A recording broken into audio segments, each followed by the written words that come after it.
Hi అండి, welcome to హైస్ట్రీ logs. ఈరోజు హైస్ట్రీ లాగ్స్లో గులాబ్ జామున్ ఏ విధంగా ప్రిపేర్ చేయాలో తెలుసుకుందాం. ముందుగా గులాబ్ జామ్ పౌడర్ని ఒక గిన్నెలో వేసుకోవాలి. అందులో కాచి చల్లార్చిన పాలు సరిపడా పోసుకొని పిండిని బాగా కలుపుకోవాలి.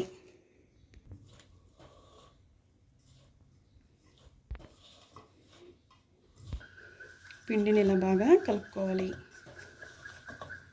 ఇలా కలుపుకున్న పిండిని ప్లేట్ వేసుకొని ఒక 10 నిమిషాలు పక్కన పెట్టుకోవాలి. ఇప్పుడు మనం పంచదార పాకం ప్రిపేర్ చేసుకున్నామండి. ఇక్కడ నేను 1 కప్పు పిండికి గాను 3 కప్పుల పంచదార తీసుకుంటున్నాను.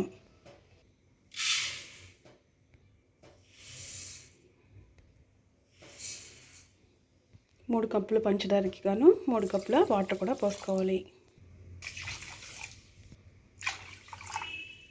ఇప్పుడు ఈ పంచదారని స్టవ్ వెలిగించి స్టవ్ మీద పెట్టి ఒక 10 నిమిషాలు బాగా మరగనివ్వాలి. పొయ్యి మీద పెట్టుకున్నాక ఒకసారి గట్టితో ఒకసారి బాగా కలుపుకోండి.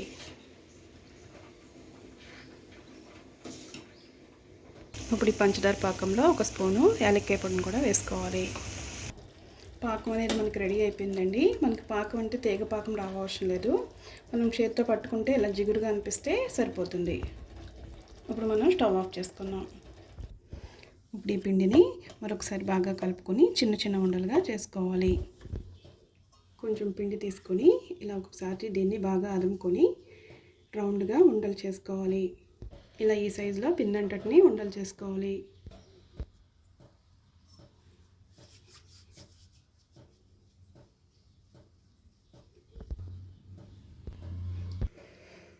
పిండి అంతా కూడా ఇలా ఉండలు చేసుకోవాలి. ఇలా రెడీ అయ్యి ఉండల్ని ఇప్పుడు డీప్ ఫ్రై చేసుకోవాలి. ఇప్పుడు స్టవ్ వెలిగించి మూకుడు పెట్టుకుని దానిలో డీప్ ఫ్రైకి సరిపడా ఆయిల్ వేసుకోవాలి. ఆయిల్ హీట్ అయ్యాక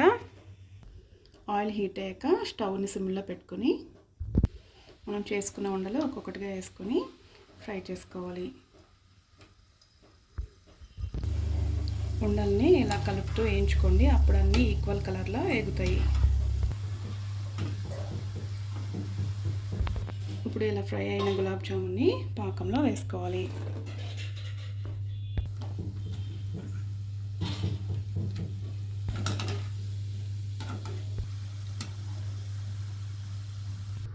ఫ్రై చేసుకున్న గులాబ్ జాములన్నీ పాకంలో వేసుకుని 1 గంట సేపు నాననివ్వండి. చూసారు కదండి గులాబ్ జామున్ రెసిపీ ఏ విధంగా ప్రిపేర్ చేసుకోవాలో. మీకు గనుక ఈ వీడియో నచ్చినట్లయితే వీడియోని లైక్ చేయండి, షేర్ చేయండి, సబ్స్క్రైబ్ చేసుకోండి.